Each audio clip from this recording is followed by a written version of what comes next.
मैं भीतर जब गर्भगृह का निर्माण हो रहा था, वहां पर जब चबूतरा बनाया जा रहा था प्रभु राम की मूर्ति के लिए, तो मैं वहां तक जाके आई। मुझे ये पता था कि बाद में जाने मिले ना मिले, इसलिए मैंने उस समय वहां पर अपना नमन दिया था।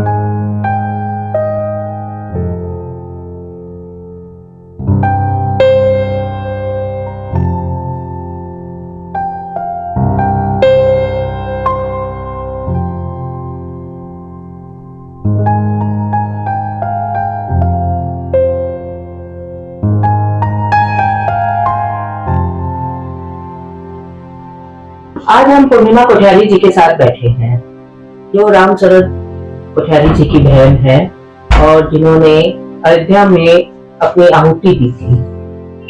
उनकी बहन के सामने हम ये प्रश्न रख रहे हैं, जो व्यक्ति अयोध्या में बैठ के ये बोल रहा है कि राम शरद कोठारी की बहन को सम्मान नहीं मिला, क्या सही में आपको कभी सम्मान नहीं मिला अयोध्या के राम मंदिर बनते समय?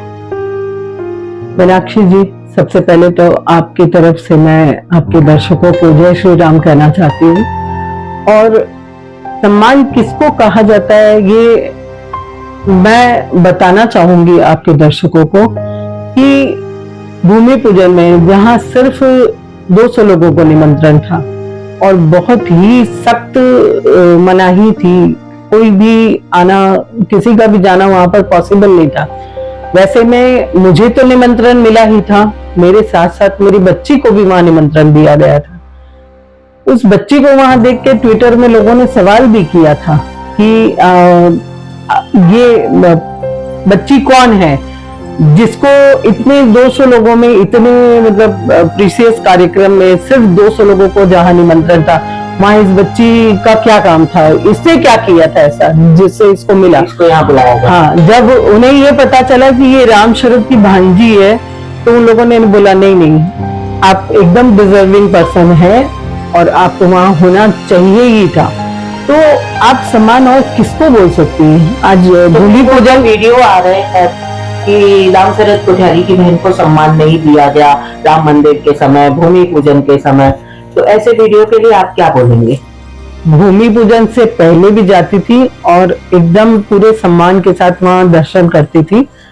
भूमि पूजन के बाद मैं बता रही हूँ कि जब निर्माण कार्य चल रहा था, मेरे पास बहुत सारी फोटोएं हैं उधर की, उस समय की भी, कि मैं भीतर जब गर्भगृह का निर्माण हो रहा था, वहां पर जब चबूतरा बनाया जा रहा था प्रभु राम की मूर्ति के लिए, तो मैं वहां तक जाके आई। मुझे ये पता था कि बाद में जाने मिले ना मिले, इसलिए मैंने उस समय वहां पर अपना नमन दिया था उस चौकी को। और उसके बाद से भी अभी भव्य मंदिर निर्माण में भी हमें निमंत्रण मिला था, उसमें तो काफी लोग आए थे, तो हम भी उसमें गए थे, मेरी बच्ची भी थी। प्लस मैं बता रही हूँ कि उसके बाद भी, आज भी जब भी जाती हूँ, तीर्थ क्षेत्र ट्रस्ट भवन में रुकती हूँ और उनके द्वारा इतनी सुविधा दी जाती है कि मुझे मंदिर दर्शन के लिए कहीं भी कोई हेजिटेशन नहीं करना पड़ता है। आज और हमें चाहिए क्या? पहला तो भव्य मंदिर निर्माण हो गया, ये मेरे भाइयों का बलिदान जो सार्थक हुआ, ये हमारे जीवन का सबसे बड़ा एक, मैं बोलूं, एक सपना था जो सच हो गया। और उसके बाद आज उस मंदिर में हमारे जाने से हमें कोई रोक टोक नहीं, कुछ नहीं, हमें पूरे सम्मान के साथ वहां पर ले जाया जाता है, हमें वहां पर प्रसाद दिया जाता है, पुजारी के द्वारा भगवान की माला दी जाती है, पुजारी के द्वारा वहां पर राम नामी उड़ाई जाती है, प्रसाद दिया जाता है, जो हर एक को वहां का गर्भगृह का प्रसाद नहीं मिलता है, वो प्रसाद हमें दिया जाता है। तो हमारे लिए तो उससे बड़ा सम्मान और कुछ है ही नहीं। यहाँ और एक क्वेश्चन उठाया गया है कि राम शरद कोठारी की बहन होने के नाते आपको पार्लियामेंट में स्थान दिया जाए। क्या राम शरद कोठारी की बहन होने के नाते आप चाहते हो कि आपको पार्लियामेंट भेजा जाए? बिल्कुल भी नहीं। मेरे भाइयों ने बलिदान कम से कम ये सोच के तो नहीं होगा। कहाँ, आप एक बात बताइए, तो एक राष्ट्र धर्म के लिए उन्होंने अपना सर्वोच्च बलिदान दिया है।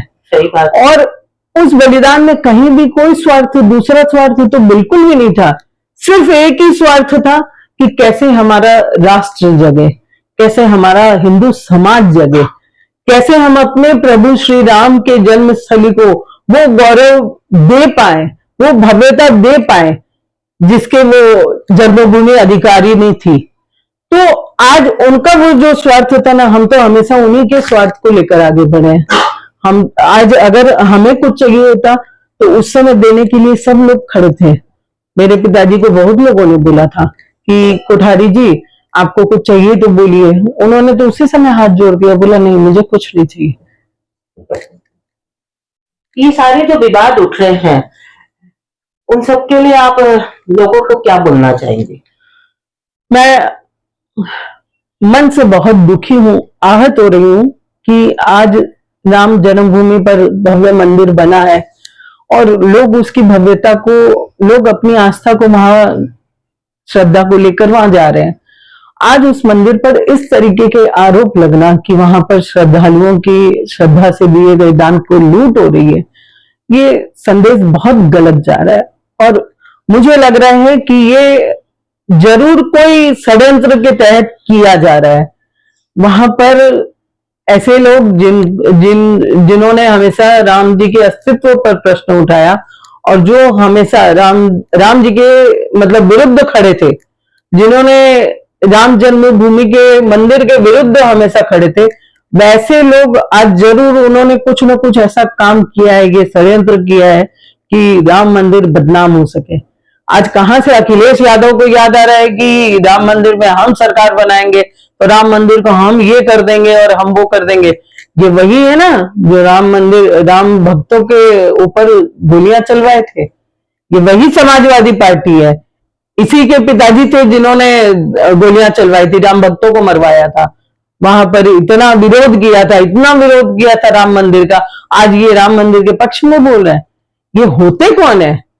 और ये जरूर इन्हीं लोगों के द्वारा कोई षड्यंत्र है, इन्होंने अपने लोगों को वहां प्लांट किया। देखिए आज इतनी बड़ी संस्थान है, हर व्यक्ति का आप कोई बैकग्राउंड चेक करके या कोई भी ऐसा व्यक्ति आ सकता है जो वहां से ऐसी मंशा लेके आया हो। आप तो खैर कुछ भी हो सकता है भाई, साधु के वेश में रावण आया था, सीता जी उसमें भी छली गई ना, तो आज जब सीता जी छली गई तो ये तो राम मंदिर है, राम मंदिर है। और राम मंदिर भी क्या, वहां पर चंपत राय जी और क्या है, इंसान ही तो है। आज उन पर इतना, मैं आपको बोलती हूँ, मैंने देखा है वो व्यक्ति आज 80 वर्ष की उम्र में वो 24 घंटे में से मुझे लगता है कि 18 घंटे काम करते हैं।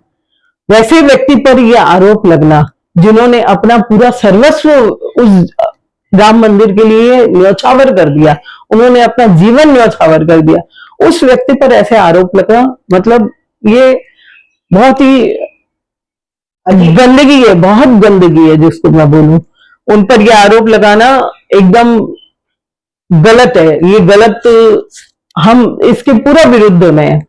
मैं चंपत राय जी को विगत 15 वर्षों से जानती हूँ, बहुत करीब से जानती हूँ। वो उनका भी एक मेरे ऊपर आपको मैं बताऊं तो वो एक पुत्री की तरह ही मुझे भी देखते हैं, वो बहुत स्नेह करते हैं।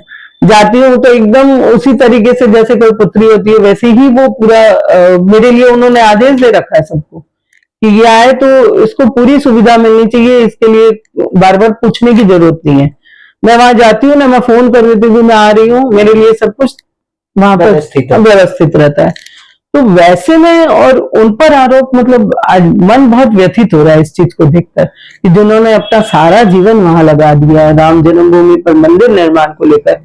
आज उन्होंने ये 5 वर्षों में जो मंदिर का आज आप भव्यता देख रही हैं, इसमें सबसे बड़ा रोल मैं कहूँ तो वो चंपत राय जी का था। उन्होंने दिन रात वहां एक किया है, दिन रात एक करके उन्होंने उस मंदिर को वो भव्यता प्रदान की। जो आरोप मतलब आपके लिए जो लोगों के ऊपर या सरकार के ऊपर आरोप लगा रहे हैं उसका खंडन आप जरूर करें, हम चाहते हैं, और उस खंडन के द्वारा ही लोग ये आरोप लगाना बंद करेंगे। नहीं तो जहां आपने कहा कि आपको इतनी सम्मान दिया गया, उसके बाद भी अगर लोग आरोप लगा रहे हैं ये तो गलत चीज है ना। और वो भी सोशल मीडिया के द्वारा वो अच्छे से सारे यूट्यूब में डाल रहे हैं और लोगों तक पहुंचा रहे हैं। देखिए मुझे ये पता नहीं कि ये कौन लोग हैं जो मेरे लिए इतना सोच रहे हैं। मैं तो उनको एक तरह से मुझे धन्यवाद कहना चाहिए कि उन्होंने मेरे बारे में इतना सोचा किंतु मुझे लगता है कि मुझ में योग्यता होगी तो सरकार अपने आप मुझे आगे लेके जाएगी। उसके लिए आपको या किसी को भी बोलने की या मुझे भी बोलने की कोई जरूरत नहीं है। वो मेरी योग्यता पर मुझे परखेंगे और उन्हें लगेगा कि हाँ पूर्णिमा कोठारी यहाँ होनी चाहिए, वो वहां मुझे रखेंगे। मैं उसी में खुश हूँ। मेरी तरफ से कोई डिमांड नहीं है। मैं कभी भी इस विषय पर जाती नहीं हूँ। जब मेरे माता पिता ने कभी कुछ नहीं लिया तो मैं क्या अपने को बोलूं। नहीं, आप तो आज भी उसी घर में रह रहे हैं, हम देख रहे हैं बिल्कुल कि आपके माता पिता ने जो घर छोड़ा आप उसी में है, उसमें कोई रेनोवेशन नहीं है, वैसे का वैसे ही आप रख रखे हैं। अगर आपकी प्रभाव आपकी इतनी इच्छा होती तो आप लाखों के धन कमा ही सकते थे। बिल्कुल। हम बचपन से हमने संतोष का जो पाठ पढ़ा है ना, संस्कार और संतोष हमारे मन में वो बहुत है। और मैं ये समझती हूँ कि प्रभु ने इज्जत से 2 रोटी दी है और सर पे छत दी है। मैं तो उसी में बहुत खुश हूँ। आज बहुतों के पास तो वो भी नहीं है। आज हम इज्जत से बैठे हैं और जहां जाती हूँ वहां बहुत सम्मान मिलता है। आज जब लोग पूर्णिमा दीदी बोलते हैं और सम्मान देते हैं ना, उसमें मन भर जाता है। तो इसके अलावा और कभी अपनी तरफ से तो कभी नहीं डिमांड है, कभी नहीं। चलिए दोस्तों, धन्यवाद पूर्णिमा जी का। इन्होंने सारा खंडन तो कर ही दिया है। लास्ट में ये कहा कि सरकार जो चाहे वो बता सकती है, तो सरकार क्या चाहती है क्या नहीं चाहती है ये तो सरकार के ऊपर निर्भर है।